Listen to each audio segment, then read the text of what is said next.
पाचन हो जाए, इस दृष्टि से आयुर्वेद में कई सूत्र लिखे। चरक ऋषि ने लिखे, भागवत जी ने लिखे, काश्यप जी ने लिखे, आत्रेय ने लिखे, ऐसे कई ऋषियों ने लिखे। उनमें से जो कॉमन है वो मैं आपको बताऊंगा। हम पहले एक छोटा सा उदाहरण है तो हमको समझ में आए आपको ऐसी एक बात मैं आपसे बोलूंगा। आप सभी माताएं यहां बैठी हैं, रसोई घर में, स्वयंपाक घर में आप नियमित रूप से काम करते हैं।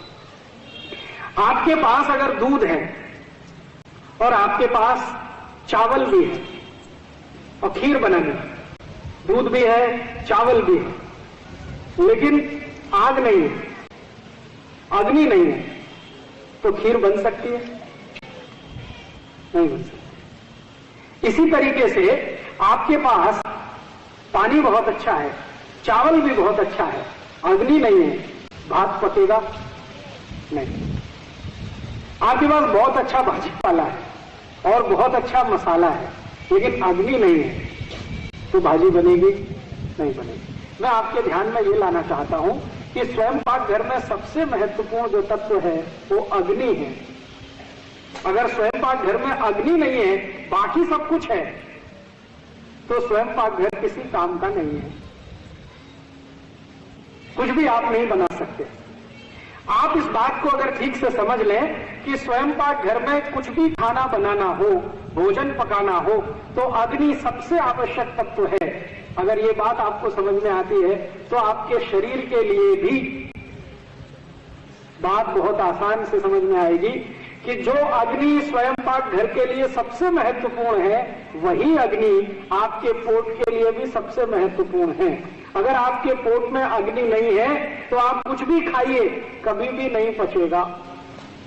स्वयंपाक घर में अग्नि नहीं है तो कुछ भी लाइए, कभी भी भोजन नहीं बनेगा।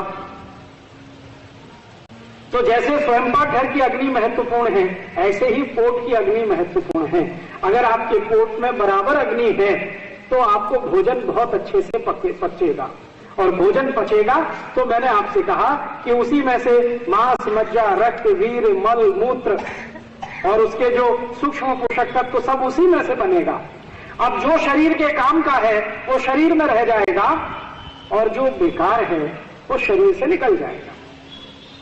आपके शरीर के जो काम का नहीं है वो मल है और मूत्र है, तो वो मल और मूत्र तो निकल जाएगा, बाकी जो कुछ है वो शरीर के काम का है तो शरीर में रह जाएगा। अब आप ध्यान दीजिए इस बात पर कि हमारे शरीर में पेट स्थान, मध्य स्थान सबसे महत्वपूर्ण, और इस मध्य स्थान में वो स्थान जहां भोजन पचता है वो और भी ज्यादा महत्वपूर्ण, और जहां भोजन पचता है उसमें अग्नि अगर है तब तो सबसे ज्यादा महत्वपूर्ण। जैसे आप दूध में चावल मिलाकर अग्नि पर रखते हैं और थोड़ी देर में खीर तैयार हो जाती है, ऐसे ही पोट में अग्नि के उपस्थित होते ही कुछ भी भोजन आगे बढ़ने के लिए, पाचन के लिए चला जाता है।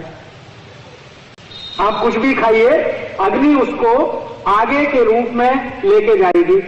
पहले क्या होता है, आप कुछ भी खाते हैं तो वो सब कुछ पेस्ट में बदलता है। पेस्ट का तरीका आपने देखा है। पेस्ट माने ना तो सॉलिड है और ना तो लिक्विड है, ना तो द्रव रूप है ना तो ठोस रूप है। द्रव और ठोस के बीच की अवस्था है जिसको हम पेस्ट कहते हैं। हमने कुछ भी खाया तो वो पहले पेस्ट में बदलता है और पेस्ट थोड़ी देर के बाद रस में बदलता है, और रस के आगे की जो स्थिति है फिर वो सब है जो मैं आपको बार बार कह रहा हूं, मांस, मज्जा, रक्त, वीर, मल, मूत्र, ये सब उसी के आगे आगे निकलता है। तो आपने कुछ खाया है वो आपके पेट में जाए, ठीक रूप से पचे, और पचने के बाद उसमें से मांस, मज्जा, रक्त, वीर, मलमूत्र सम्यक मात्रा में बने, माने जितनी जरूरत है उतनी मात्रा में बने, तो जीवन पर्यंत आप बिना किसी रोग के निरोगी रहते हुए अपने जीवन को बिताएंगे। आयुष्य आपका बहुत अच्छा होगा। ये सूत्र है। अब इस सूत्र के लिए भागवत ऋषि ने सबसे ज्यादा मेहनत करके खोज किया है, सबसे ज्यादा। भागवत ऋषि ने इस एक छोटी सी बात पर कि हम जो कुछ भी खाते हैं, खाने के बाद उसका जो पाचन होता है, पाचन के बाद की जो आगे की क्रियाएं हैं, इस पर सबसे ज्यादा रिसर्च भागवत जी ने किया। चरक ने किया, सुश्रुत ने थोड़ा बहुत किया, लेकिन सबसे ज्यादा भागवत ने किया और सबसे ज्यादा सूत्र इस विषय पर फिर उन्होंने लिखे। इसलिए उनके शास्त्र, जिसका नाम है अष्टांग हृदय, उसमें से निकालकर 2-3 सूत्र बताता हूं कि आप जो खा रहे हैं वो ठीक से पचना चाहिए, उसके लिए अग्नि प्रदीप्त होनी चाहिए। इसके लिए सूत्र है। सूत्र क्या है? आपकी अगर पेट में अग्नि अच्छे से प्रदीप्त हो रही है, आप जो कुछ भी खा रहे हैं अच्छे से पच रहा है, तो इसमें ध्यान देने की बात यह है कि कौन कौन से ऐसे तत्व हैं जिनसे अग्नि बाधित हो सकती है। कौन कौन से ऐसे तत्व हैं जिनसे अग्नि बाधित हो सकती है। अब मैं आपसे एक सरल प्रश्न पूछूं तो आपको तुरंत ये ध्यान में आएगा। आपके स्वयंपाक घर में आपने भोजन बनाना है, मान लीजिए खीर बनानी है, आपने दूध और चावल दोनों मिलाकर रख दिया, आपकी गैस जल रही है, बर्नर ऑन है और वो खीर बन रही है। अब अगर मैं इस बर्नर को जलते हुए पानी डाल दूं,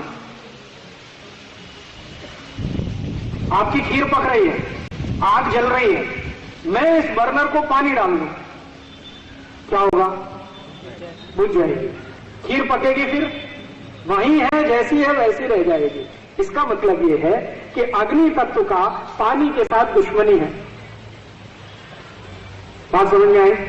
अग्नि तत्व की पानी के साथ दुश्मनी है। अगर अग्नि के ऊपर पानी छोड़ेंगे तो अग्नि शांत हो जाएगी, अग्नि शांत हो जाएगी तो खीर नहीं बनेगी, खीर नहीं बनेगी तो चावल और दूध दोनों खाने लायक नहीं रहेगा। खीर बने तो चावल और दूध खाने के योग्य होगा, खीर बनेगी ही नहीं तो चावल भी खाने लायक नहीं, दूध भी पीने लायक नहीं। इसका महत्व का बात जो समझने का है वो ये कि अग्नि तत्व के ऊपर पानी ना आ जाए, इसका ध्यान हम रखते हैं कि नहीं स्वयंपाक घर में? अगर ये ध्यान आप रोज रखते हैं तो पोट में क्यों नहीं रखते इसका ध्यान? आप बोलेंगे जी हम क्या गलत करते हैं पोट में? आप गलत ये करते हैं कि आपने भोजन किया, भोजन करने के बाद उसको पाचन होना है, पाचन होने के लिए अग्नि प्रदीप्त होगी। जैसे ही आपने भोजन किया फिर गट गट गट गट लोटे पे लोटा पानी पीना शुरू कर दिया। अब क्या होगा? अग्नि बुझेगी, क्योंकि पानी और अग्नि की दुश्मनी है। अब लोटे पे लोटा पानी पीते जाएंगे तो अग्नि तो बुझ गई, अब भोजन कैसे पचेगा? स्वयंपाक घर में भोजन कैसे बनेगा? अगर अग्नि बुझ गई, पानी डाल दिया तो वहां जो स्थिति है वही पेट में हो जाएगी। और अगर भोजन नहीं पचेगा तो फिर क्या करेगा? सड़ेगा। और सड़ा हुआ भोजन भागवत ऋषि के अनुसार 103 रोग पैदा करेगा। एक नहीं, 103।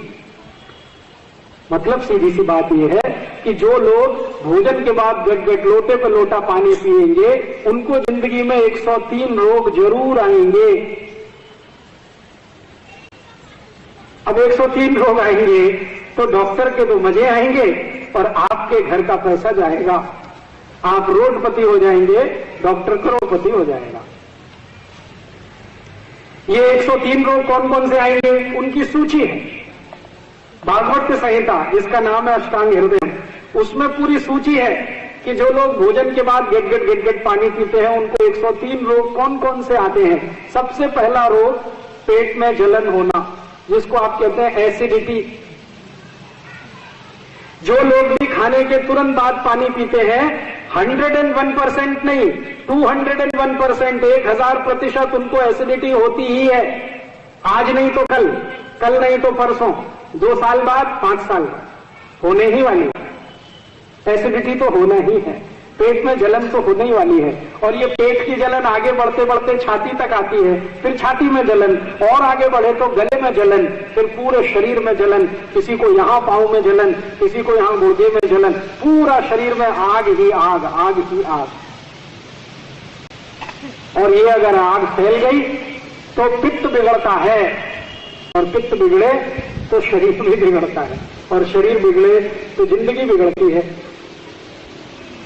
इसलिए ध्यान इस बात को देना है कि स्वयंपाक घर में दूध और चावल को पकाते समय आग का जलना बहुत जरूरी है, ऐसे ही हमारे शरीर में खाना खाने के बाद आग का जलना बहुत जरूरी है ताकि भोजन ठीक से पके।